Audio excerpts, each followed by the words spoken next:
Isang pagbati po ng kapayapaan sa ating lahat. Assalamualaikum warahmatullahi ta'ala wabarakatuh. So nandito ho tayo ngayon sa Santa Mesa, Manila mga kamaster. Ngayon sa mga oras na ito, meron po akong ituturo sa inyo na napakahalagang bagay patungkol sa mga refrigerator. Okay? Anong ibig sabihin kamaster? Ito, kapag halimbawa nagba-vacuum na ho kayo, okay, nagba-vacuum kayo ng refrigerator, okay? So malalaman nyo, paano natin malalaman kung meron nga bang internal leak ang ating refrigerator? Ito, kapag halimbawa nag-vacuum ka ng 10 minutes, 15 minutes, 20 minutes, okay, at meron pa ring lumalabas na moisture dito, air moisture, meaning meron pong internal leak ang ating system. Kasi almost 20 minutes na tayo pero may lumalabas pa ring air moisture dito, gas.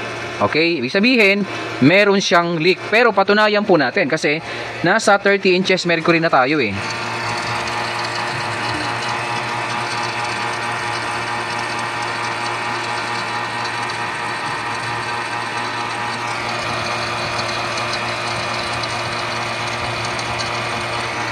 Okay, so ang gagawin ho natin, i-off na natin yung ating gauge. Okay.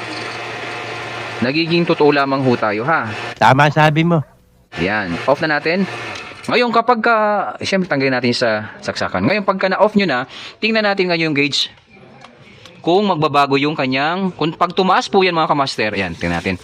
Kapag tumaas po yung ating, ating pointer, ibig sabihin, meron pong leak ang ating system. Internal leak po ang tawag ho dyan. Yan tingnan nyo ho.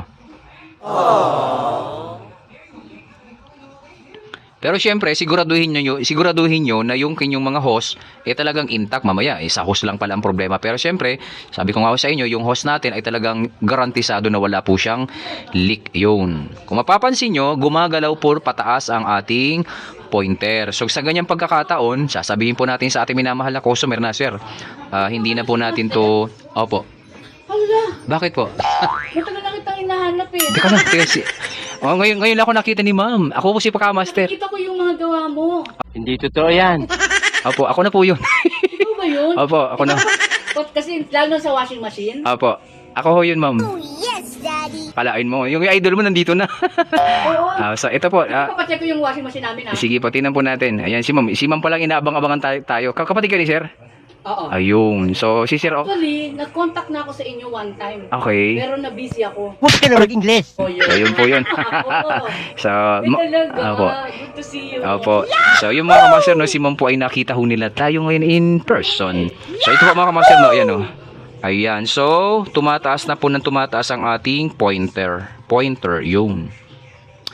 So, ayan. Kapag kaganyan, Basta Opo. pagkatapos mo dyan, sige po. patingin ko sa yung namin. Yung washing machine. Sige po.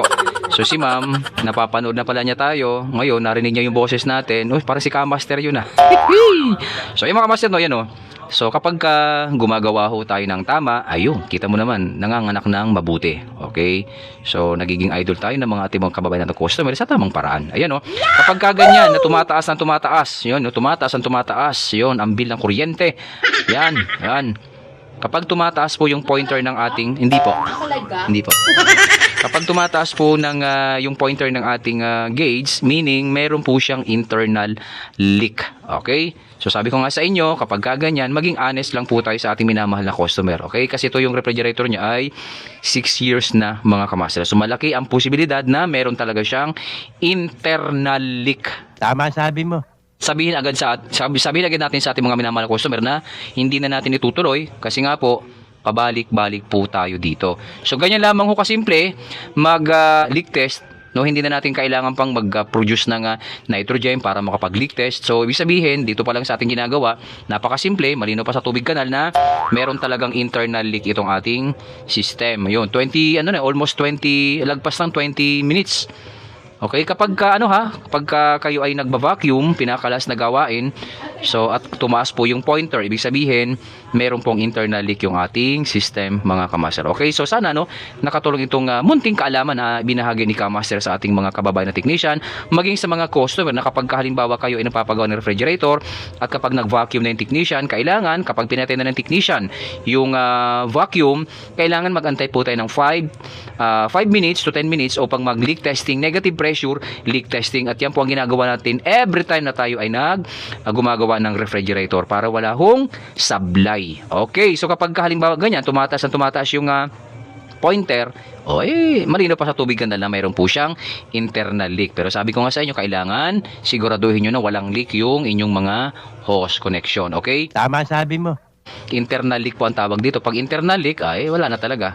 Okay? Wala na hong pag-asa yan. Hindi naman natin pwedeng grinderin yung refrigerator nyo para lang hanapin yung leak. So, hindi na tayo abot sa ganyan.